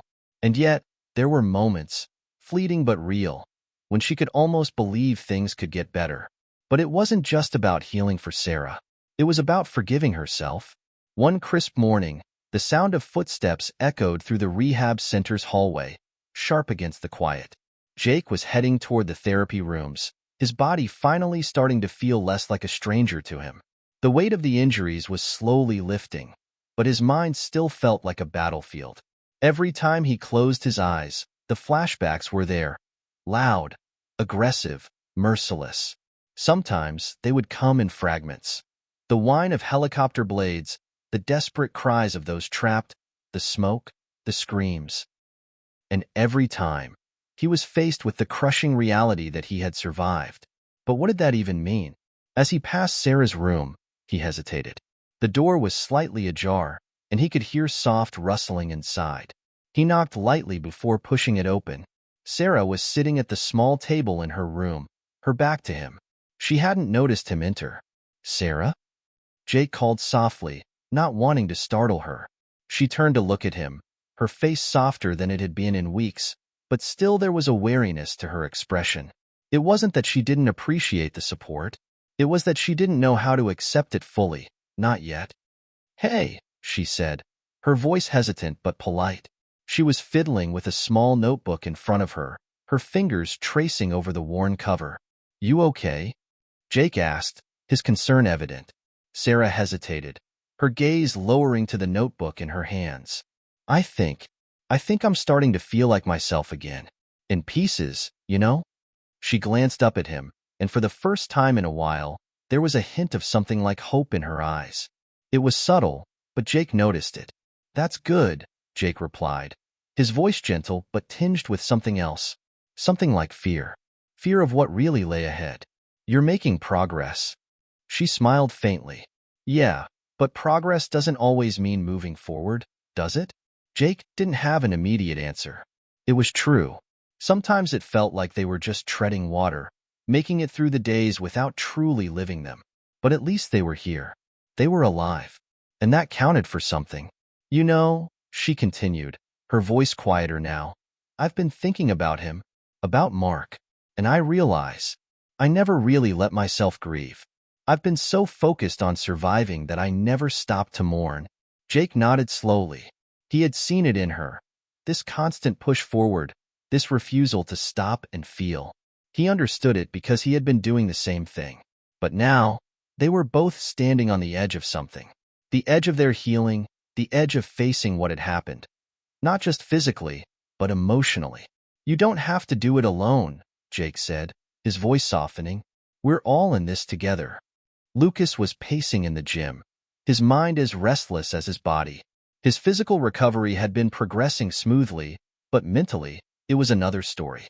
Every time he faced a mirror, he saw the man he used to be, the confident, outgoing guy who never let anything get him down. But now, there was this version of him that he didn't recognize. A version that was cracked, broken, unsure. It had been a long time since he'd been this vulnerable, since he'd allowed himself to even consider that he wasn't invincible. But there it was. The sound of the door opening snapped him out of his thoughts. He turned, surprised to see Sarah standing there, watching him quietly. For a moment, neither of them said anything. Sarah just stood there, her gaze intense but gentle. Lucas could feel her eyes on him, studying him, as if trying to read the unspoken words that hung between them. "Something on your mind?" Sarah finally asked, breaking the silence. Lucas leaned against the wall, folding his arms. "Just trying to figure out how to deal with everything. The crash, the aftermath, the whole damn thing. It's all too much sometimes." She nodded, stepping closer but not quite crossing the threshold into his personal space. There was something calming about her presence now, something grounded. Maybe it was because she knew. She knew what he was going through because she had gone through it too. "I get it," she said quietly. "It's not easy to find yourself after something like that. You can't just flip a switch and be the person you were before." Lucas let out a short laugh, though it lacked humor. "Yeah, well, it doesn't help that I don't even know who that person was anymore." There was a long pause. Sarah took another step closer, her voice softening. "Then maybe it's time to stop looking for him." Lucas looked at her, genuinely surprised. "What do you mean?" "Maybe the person you were before the crash is gone, Lucas," she said, her words thoughtful and deliberate. "But that doesn't mean you're broken. It just means you're someone new now, someone who's stronger than they realize. And maybe you just need to give yourself permission to be that person, whoever they are." Her words settled over him like a quiet revelation. It wasn't about going back. It was about going forward, about discovering a new version of himself. A version that was shaped by the past, yes, but not defined by it. For the first time in a long time, Lucas felt a flicker of hope. He wasn't sure what that version of himself looked like yet, but maybe that was okay. Maybe it didn't matter. "Thanks," he muttered, his voice rough. "I needed to hear that." Sarah gave him a small, knowing smile. "You're welcome." Later that evening, the three of them, Jake, Sarah, and Lucas, gathered in the common room. They sat in their usual spot, a small circle of chairs, and for the first time in a long while, there was a sense of calm between them. The tension that had hung over their conversations, over their relationship, was starting to fade. They weren't okay, but maybe they didn't have to be. They could be real with each other. They could be vulnerable. And that, in itself, was a kind of progress. As the days passed, they continued to find their footing. Small victories, shared moments, the beginnings of healing. But there was still a long road ahead of them, and the ghosts of their past would always be there, lurking in the shadows. The question was not whether they would overcome them, but whether they could learn to live alongside them, to coexist with the pain and find a way forward, together. The days at the rehab center had started to fall into a routine. Jake, Sarah, and Lucas had become accustomed to their daily schedules. Physical therapy in the mornings, group sessions in the afternoon, and quiet evenings spent reflecting on what they'd lost and what they had left. It wasn't easy, and it wasn't always comfortable, but they were getting by, one step at a time. But something had shifted. The lingering weight of the crash was beginning to feel like more than just a scar. It was as if the unfinished business of that night, of what they hadn't been able to prevent, was calling them. They couldn't keep running from it forever. At some point, they would have to face what happened head-on. Jake had always been a man of action, the kind of guy who stepped in, solved the problem, and moved on. But now, sitting in his rehab chair with the hum of the lights in the background, he couldn't help but feel stuck. What had happened to the people they couldn't save? What had happened to Mark, the man who had sacrificed himself to save the others. And what about the crash? What had really happened? That evening, after dinner, Jake found himself pacing in the courtyard of the rehab center. It was a cool, crisp night, the kind where the air felt sharp against his skin. He glanced at his phone, an instinct, a need to check for messages. But there was nothing. No text from his family, no updates from his old friends in Philly. It had been months since the incident, and the silence from the outside world was deafening. The media had moved on, and so had everyone else, it seemed. But not him. He had to know the truth. What had happened that night? Suddenly, the quiet chirp of a text message broke through the silence. It was from an unknown number. You need to know the truth. Meet me tomorrow at 10 a.m., the old hangar. Don't bring anyone else. Jake's pulse quickened. He read the message again. Who was this? And what did they mean by the truth? His mind raced with possibilities. Could it be someone from the helicopter crew? Someone who had been there, who knew what had really happened? He had no idea what he was walking into, but one thing was certain. He wasn't going to ignore this opportunity. Not now. The next morning, Jake woke up early. He barely slept the night before, his mind running in circles, the message repeating in his thoughts. He couldn't tell Sarah or Lucas. Not yet. This was something he had to do alone. He dressed quickly and grabbed his keys. The old hangar was about a 20-minute drive from the rehab center, but as he drove, it felt like an eternity. The sky was still dark, the early morning fog rolling over the ground, obscuring his vision. But he couldn't afford to let that stop him. This was bigger than anything he had faced in the rehab center. This was about the crash, about answers. The hangar stood at the edge of town, a hulking structure that hadn't seen use in years. The place had a rundown, almost eerie quality to it, like a forgotten relic from the past. Jake parked his car and stepped out, his breath misting in the cold air. He checked his watch, 9:55 a.m. On time. He walked to the entrance of the hangar, but as he approached, the door creaked open on its own. No one was there to greet him. A chill ran down his spine. "Hello?" he called into the empty space. His voice echoed off the metal walls, but there was no answer, only silence. He stepped inside, cautiously, his eyes adjusting to the dim light. The hangar was vast, filled with old equipment, crates, and dusty machinery.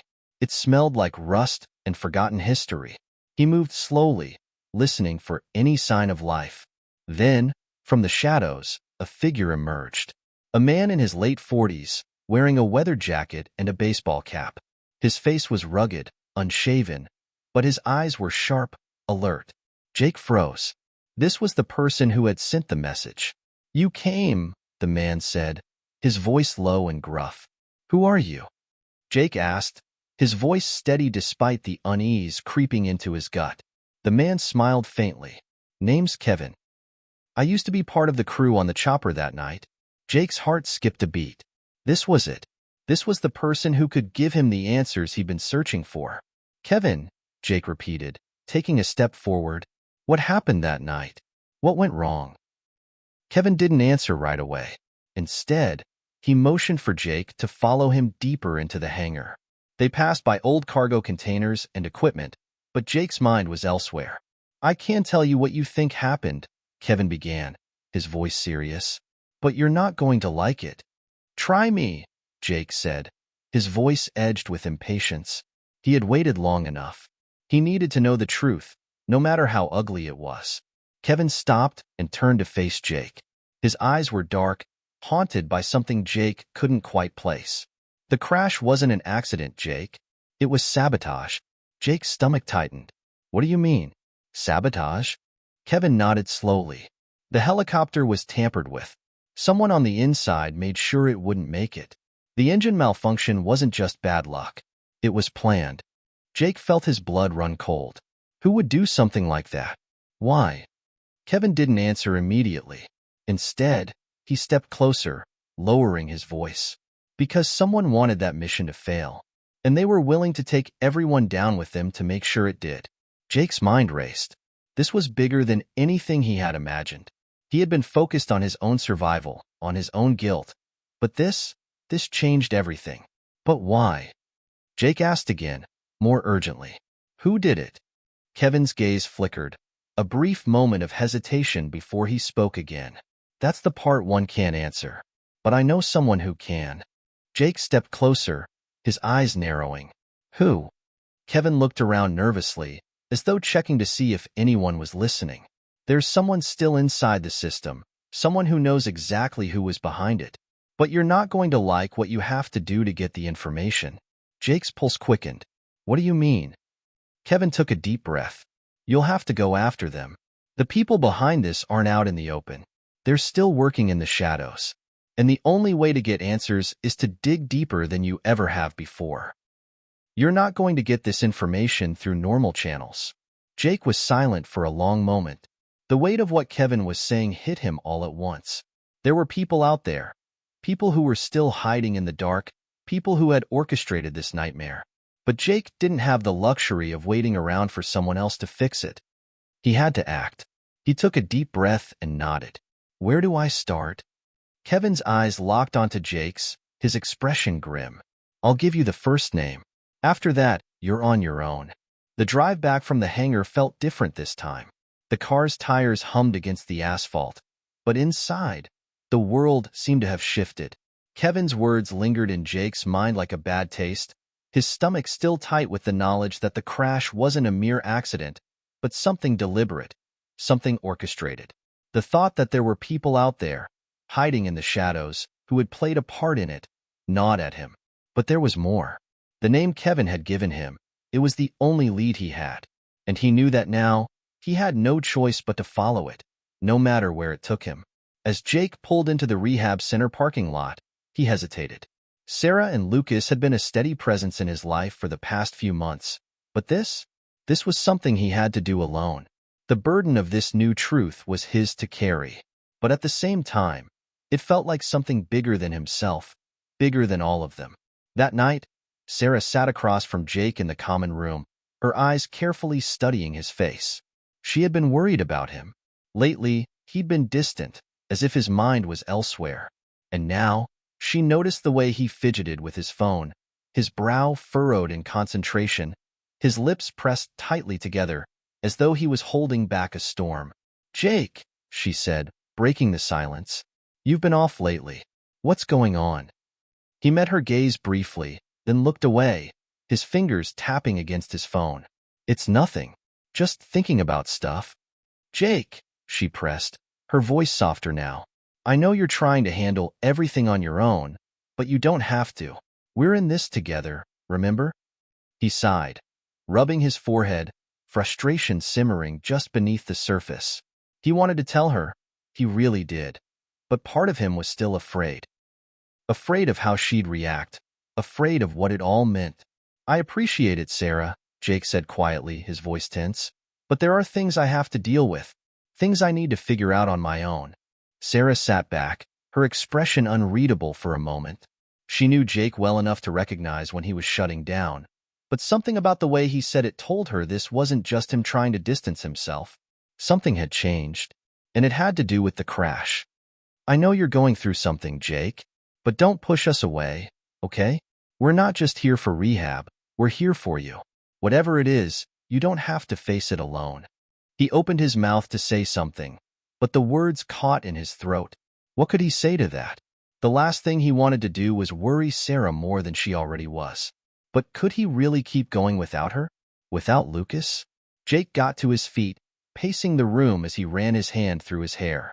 It's complicated, Sarah. I got a message today. Someone from the crash reached out to me. They know more about what happened. She stood, now visibly concerned. What do you mean, someone from the crash? What did they say?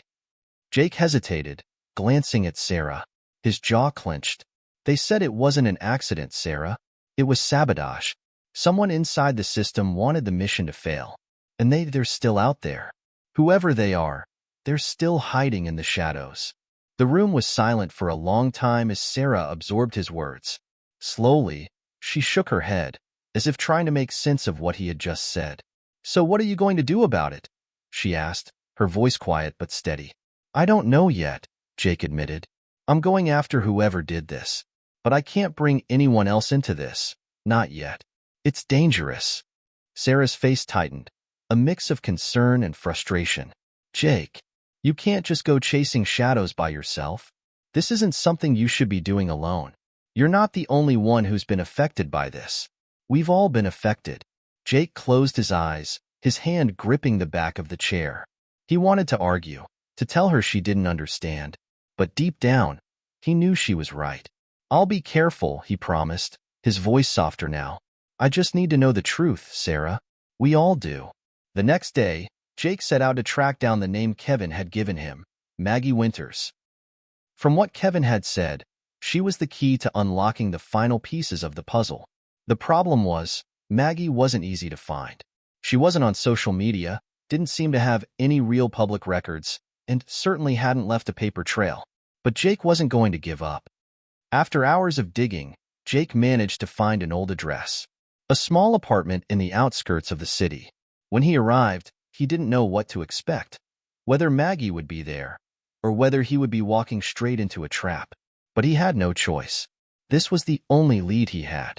He knocked on the door, and after a long moment, it creaked open. Standing there was a woman in her early 40s, with sharp, intelligent eyes that immediately scrutinized Jake. She didn't look surprised to see him. If anything, it was like she had been expecting him. "You're Jake, right?" she asked, her voice cold and calculating. Jake nodded. "Maggie Winters?"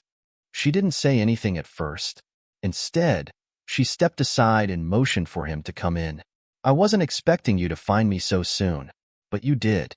That's impressive." As he stepped inside, he could feel the weight of the situation pressing on him.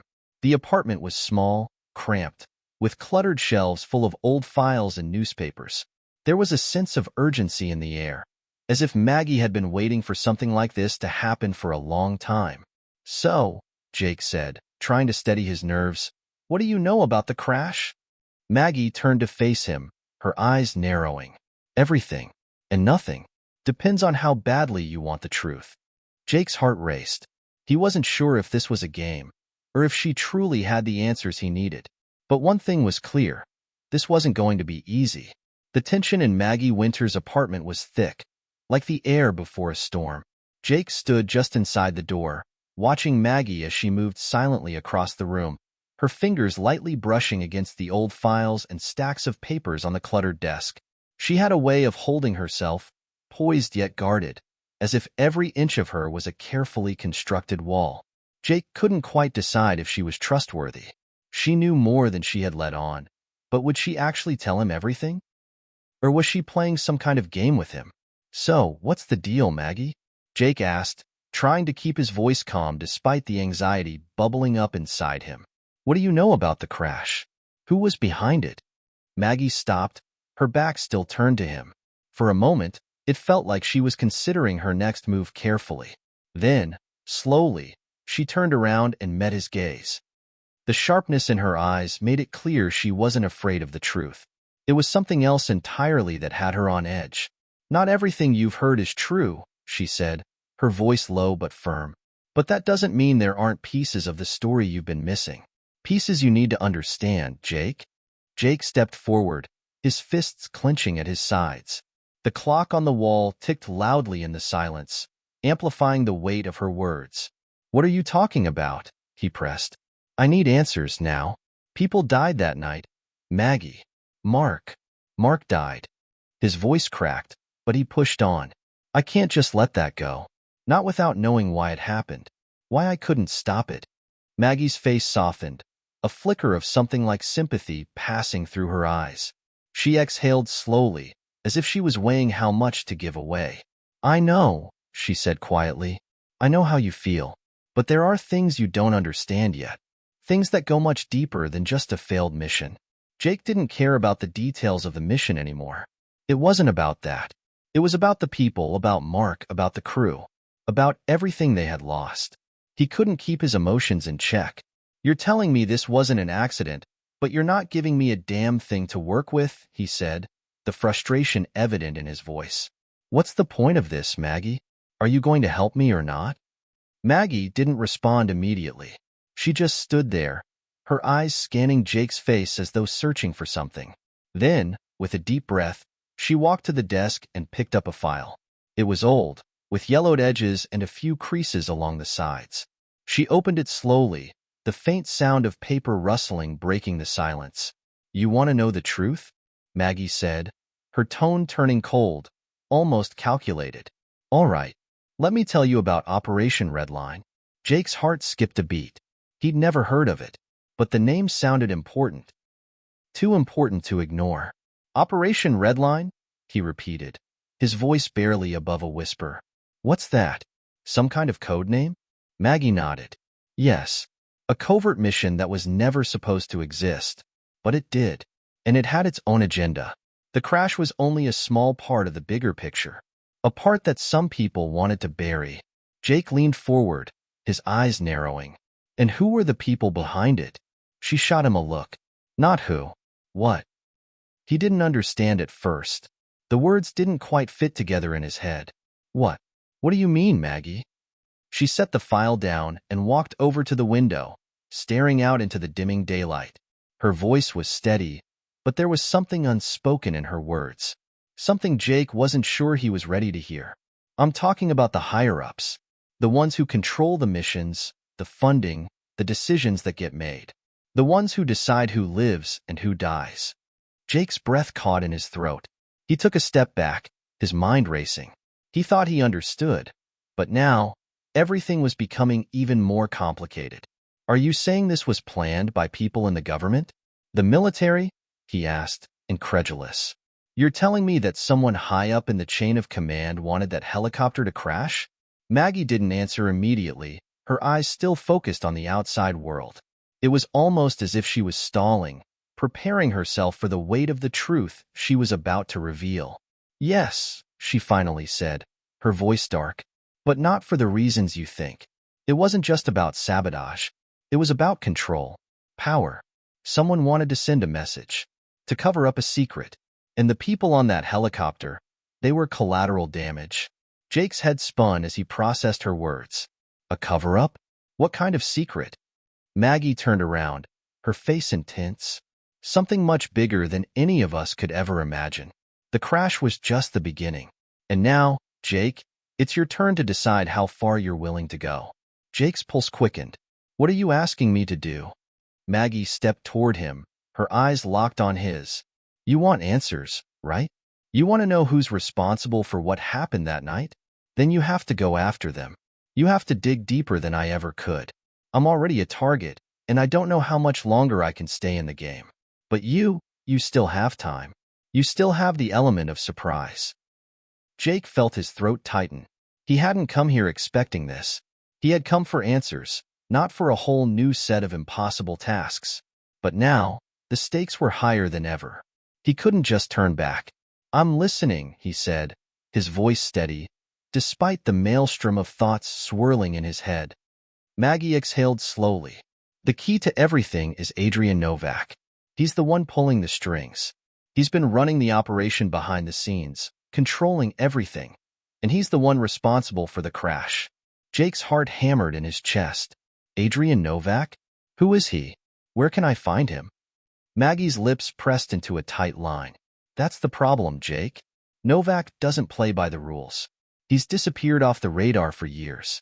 But I know people who can help you track him down. They're the ones who can give you the final pieces of the puzzle.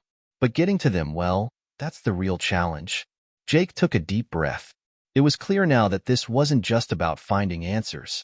It was about going up against a shadowy network of people with power, resources, and the willingness to destroy anyone in their way. But Jake couldn't back down. He wouldn't. "Where do I start?" he asked, his voice determined. Maggie's gaze softened for a moment, almost like she was regretting pulling him into this world.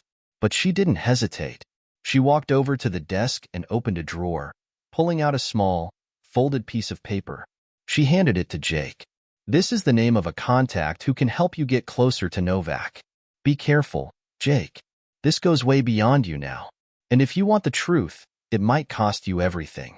Jake stared at the paper in his hands. It wasn't just a name. It was a lifeline to the truth. And maybe, just maybe, to the justice that had been denied to so many. The night air in Philadelphia had a bitter chill. and the city's lights blurred together in a haze as Jake stepped out of the taxi.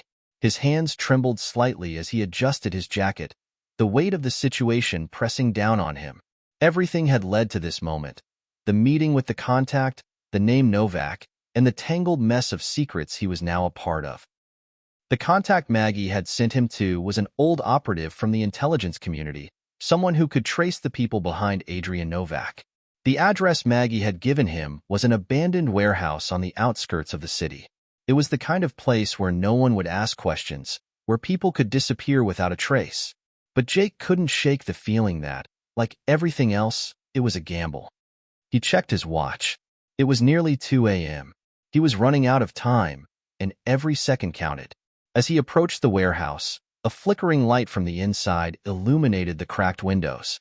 There was no sign of life, but Jake knew better than to assume this was a safe rendezvous. He had learned that much the hard way. He pushed open the creaky door and slipped inside. The inside was dark, save for a dim overhead light hanging above a metal table in the center of the room.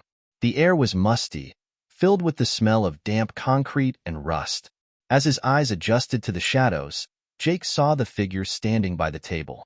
A man in his late 50s, wearing a black hoodie, stood facing him. The man's face was obscured by a mask, one of those simple, featureless black cloth ones, adding an extra layer of tension to the scene. Jake didn't hesitate.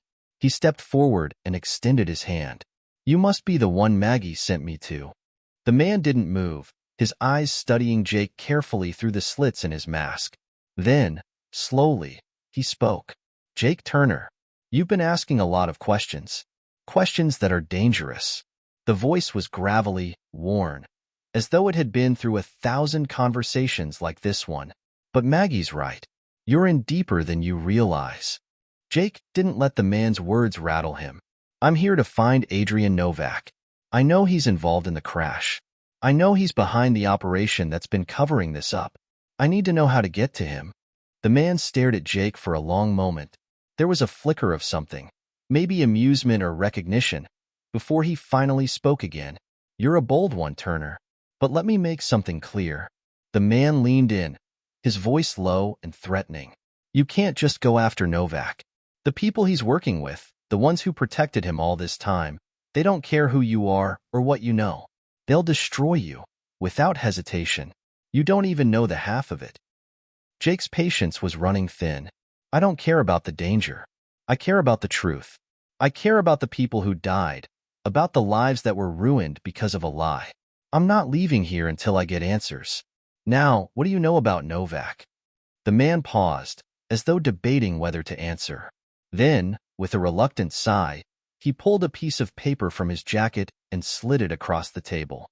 Jake reached for it, unfolding the paper quickly. It was a map of the city, with a location circled in red. "That's where you'll find Novak," the man said, his voice tinged with regret. "But you're not going to like what you find." Jake studied the map. It led to an old, abandoned military base just outside the city, an area long forgotten by most people, but still under the control of certain shadowy figures who had their own agendas. The man's gaze hardened. "You're walking into a trap. Novak doesn't just hide in plain sight. He has people everywhere, people who've been watching you for a long time. This isn't just about a crash. It's about power, control, and secrets that go back decades." Jake clenched his fists. "I don't care. I'm going." The man shook his head slowly, as though trying to warn him. "You're not ready for this. But you're not going to listen to me, are you?" Jake didn't respond. He knew what he had to do. He had come this far, and there was no turning back now. The military base was everything Jake had feared it would be: dark, desolate, and heavily guarded. There were no lights visible from the outside, but he could make out the faint silhouette of a building in the distance. This was where it would end. This was where the truth would finally come to light. He moved carefully, sticking to the shadows, his every step calculated. His heart raced with anticipation. He wasn't alone in the world anymore. He had Sarah and Lucas to think about. They'd both suffered because of what had happened on that helicopter. They'd lost someone they cared about. And Jake? He'd lost his best friend, a man he'd trusted more than anyone. But Novak had to pay for all of it. He crept closer to the entrance of the building, avoiding the patrols. He had come prepared. He knew the layout of the base, and he had everything he needed to get inside. The hardest part was still ahead, though. What was Novak planning? What was the real reason behind the crash? As he approached the door, Jake heard voices, low and muffled, but distinct. He pressed his back to the wall, taking slow, deliberate breaths. There were more people here than he had anticipated. His mind raced through his options. He couldn't afford to be seen. Not now. Not when he was this close. He waited until the voices passed, then slipped inside. The interior of the building was even darker than the outside, and Jake's heart pounded in his chest as he moved forward. Every shadow seemed to move. Every creak of the floorboards sounded like a threat. He had to be quick. He rounded a corner and froze. Standing in front of him, bathed in the dim glow of a flickering light, was Adrian Novak. The man was taller than Jake had expected, his posture straight and commanding. He was impeccably dressed, the kind of person who exuded power with every step he took. But there was something unsettling about him, something cold and calculating in the way he looked at Jake. "You finally made it," Novak said, his voice smooth, with an edge of mockery. "I wasn't sure you would, but I guess I underestimated you." Jake's pulse spiked. There was no turning back now. "Why?" Jake demanded, his voice shaking with fury. "Why did you do it? Why kill all those people? Why destroy everything?" Novak didn't flinch. He simply smiled, a smile that didn't reach his eyes. "Because, Jake," he said, "the truth is a dangerous thing, and sometimes you have to destroy the past to control the future." Jake stepped forward, his fists clenched. "Not anymore. I'm going to make sure you answer for everything you've done." And with that, the final confrontation began.